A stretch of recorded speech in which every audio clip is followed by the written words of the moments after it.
ओम नमः श्री शिवाय नमः। नमस्कार दोस्तों, नमस्कार माताएं बहनें, आपका स्वागत है फिर से एक बार आपके यूट्यूब चैनल वैकालिक ज्ञान में। जी हाँ दोस्तों, जी हाँ माताएं बहनें, आज हम बताने जा रहे हैं कि पूजा घर में रखा यह जल का लोटा पैसों को बना देगा नष्ट और कर देगा पैसों का राख। और कौन कौन सा चीज है जो कि आपको पूजा घर में नहीं करना चाहिए, और कौन कौन सा वस्तु है जो कि पूजा घर में रखने से आपके घरों में दरिद्रता और कष्ट, रोग और दुख आरंभ हो जाते हैं। इसलिए हम आपको इस वीडियो के माध्यम में सारी जानकारी देंगे, और पूजा विधि कैसे होती है, और जल की लोटा को जल कैसे दिया जाता है, और कब कब दिए जलाए जाते हैं पूजा घरों में। जी हाँ माताएं बहनें, सारी आपका कंफ्यूजन एक ही वीडियो में दूर कर देंगे। जी हाँ माताएं बहनें, चलिए वीडियो में देर न करते हुए हम वीडियो को स्टार्ट करते हैं। पूजा घर में रखा गया लोटा जल हिंदू धर्म और वास्तु शास्त्र में विशेष महत्व रखता है। इसे पवित्रता, शांति और सकारात्मक ऊर्जा का प्रतीक माना जाता है। हालांकि इसे रखने के कुछ लाभ और हानियां भी है जो नियमों के पालन पर निर्भर करती है। पूजा घर में रखा जल घर के वातावरण को शुद्ध और सकारात्मक बनाता है। जल को पंचतत्वों में से एक माना गया है और इसे ब्रह्मांड की ऊर्जा से जोड़ा जाता है। यह जल पूजा के दौरान उपयोग होने पर भक्त की आत्मा को शुद्ध करता है। इसका छिड़काव पूरे घर में करने से नकारात्मक ऊर्जा खत्म होती है। लोटे का जल भगवान को अर्पित करने के लिए उपयोग किया जाता है। ऐसा माना जाता है कि इससे भगवान प्रसन्न होते हैं और घर में सुख समृद्धि बनी रहती है। जी हाँ माताएं बहनें, पूजा घर का जल शारीरिक स्वास्थ्य के लिए भी लाभदायक होता है। इसे पीने का छिड़कने से मानसिक शांति और सकारात्मक मिलती है। सही दिशा में रखा लोटा जल घर के वस्तु दोष के दूर करता है। यह घर के सदस्यों के बीच संबंधों को मजबूत बनाता है। जी हाँ माता बहन, और आपको हम बताएंगे पूजा घर में रखा लोटा का जल कौन कौन से चीजों की हानि करती है। जी हाँ माता बहन, गलत दिशा में रखने से नुकसान होता है। जी हाँ माता बहन, अगर लोटे का जल उत्तर पूर्व दिशा में नहीं रखा गया तो यह वास्तु दोष उत्पन्न कर सकता है, जिससे परिवार में कलह या धन की कमी हो सकती है। जी हाँ माता बहन, अगर जल को नियमित रूप से नहीं बदलना गया तो यह अशुद्ध हो सकता है, जिससे सकारात्मक और नकारात्मक ऊर्जा नकारात्मक ज्यादा बढ़ती है और बीमारियां भी हो सकती है। पूजा के जल के अनादर या गलत उपयोग से धार्मिक दृष्टि से हानि हो सकती है। यह भगवान की कृपा को कम कर सकता है। जी माता है, पूजा घर के लोटों का जल रोज सुबह बदलना चाहिए। इसे गंगा जल मिलाकर शुद्ध करें। ऐसा करने से जल भी स्वच्छ रहता है और भगवान भी उस जल में वास करते हैं। जी हाँ माता बहन, घर में जल चढ़ाने का सही समय सूर्य उदय के समय माना जाता है। यह सकारात्मक ऊर्जा को बढ़ावा देता है। जी हाँ माता बहन, जल को रखते समय पवित्रता का ध्यान रखें। अशुद्ध जल या अशुद्ध वस्त्रों के साथ इसे न छुए। दिया जलाने के सही समय क्या है पूजा घरों में?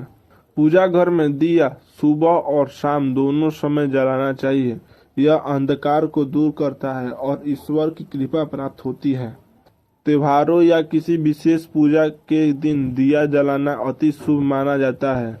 दिया हमेशा पूर्व या उत्तर दिशा में जलाना चाहिए। यह परिवार में शांति और धन की वृद्धि करता है।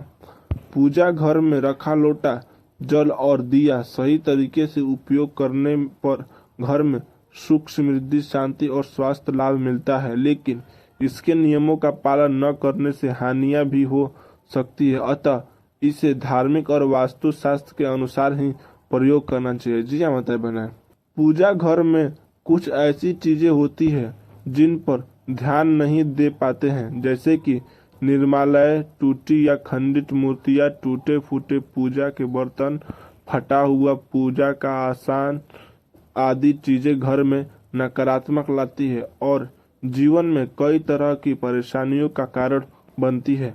आइए जानते हैं इन चीजों के पूजा घर में रहने से किस तरह की समस्याओं का सामना करना पड़ता है। जिसे मतलब बना शास्त्रों के अनुसार घर में स्थित पूजा घर सबसे महत्वपूर्ण और पवित्र होता है। इसी स्थान से मिलने वाली ऊर्जा से घर संचालित होता है। सबसे अधिक सकारात्मक ऊर्जा पूजा घर से निकलती है, जिसका प्रभाव घर के सभी सदस्य और घर की बरकत पर पड़ता है। लेकिन जाने अनजाने में पूजा घर में रखी चीजों पर ध्यान नहीं जाता, जो नकारात्मक ऊर्जा को पैदा करती है और पूजा के शुभ प्रभाव में भी कमी लाती है। इसका सीधा प्रभाव घर के सदस्य पर पड़ता है, जिससे उनकी तरक्की में बाधा आती है और पारिवारिक सदस्यों में आपसी प्रेम कम होने लगता है। इसलिए नियमों के अनुसार पूजा घर से कुछ चीजों को तुरंत हटा देना चाहिए, अन्यथा नुकसान झेलना पड़ता है। आइए जानते हैं पूजा घर में किन चीजों को नहीं रहने देना चाहिए। पूजा घर में निर्माल्य को जमा नहीं होने देना चाहिए। निर्माल्य में अगरबत्ती के खाली पैकेट, पन्नी, बासी फूल, हार या फिर कोई अन्य पूजा से संबंधित अनुपयोगी सामग्री आती है। इनको तुरंत पूजा घर से हटा देना चाहिए। इन चीजों से घर में नकारात्मक ऊर्जा का वास होता है और दैत्यता को नियंत्रण भी देती है। ऐसी चीजों से वास्तु दोष या मंगल दोष जैसे दोष भी होते हैं। पूजा घर में कभी भी टूटी या खंडित मूर्तियां या खराब हो चुकी तस्वीरों को भूलकर भी नहीं रखना चाहिए। मान्यता है कि ऐसी मूर्ति और तस्वीरों से पूजा का शुभ फल नहीं मिलता है, नकारात्मक ऊर्जा का वास होता है। कई बार जाने अनजाने टूटी मूर्तियों को छोड़ देते हैं, जिसका अशुभ प्रभाव घर के सदस्यों पर पड़ता है। इस तरह की खंडित मूर्तियां या तस्वीर घर में अनिष्ट का कारण बनती है। परंपरा के अनुसार खंडित मूर्ति या तस्वीरों को बहती नदी में प्रवाहित कर देना चाहिए। जी हाँ मतलब बना पूजा घर में पूजा के बर्तनों का हमेशा ध्यान रखना चाहिए कि कहीं ये टूटे फूटे तो नहीं। टूटे फूटे पूजा के बर्तनों का प्रयोग करना बहुत अशुभ माना जाता है। ऐसी चीजों को तुरंत घर के बाहर रख देना चाहिए ताकि किसी भी तरह के दोष से बच सकें। पूजा घर में टूटे फूटे बर्तनों को रखने से आर्थिक संकट का सामना करना पड़ता है और ये चीजें घर के सदस्यों में होने वाले लड़ाई झगड़े का कारण बनती है। हमेशा पूजा घर में सही बर्तनों का प्रयोग करना चाहिए, जिससे जीवन में सकारात्मक आती है। पूजा घर के नियमों का अनुसार भगवान को अर्पित किया गया प्रसाद भोग लगाकर पूजा घर से हटा देना चाहिए।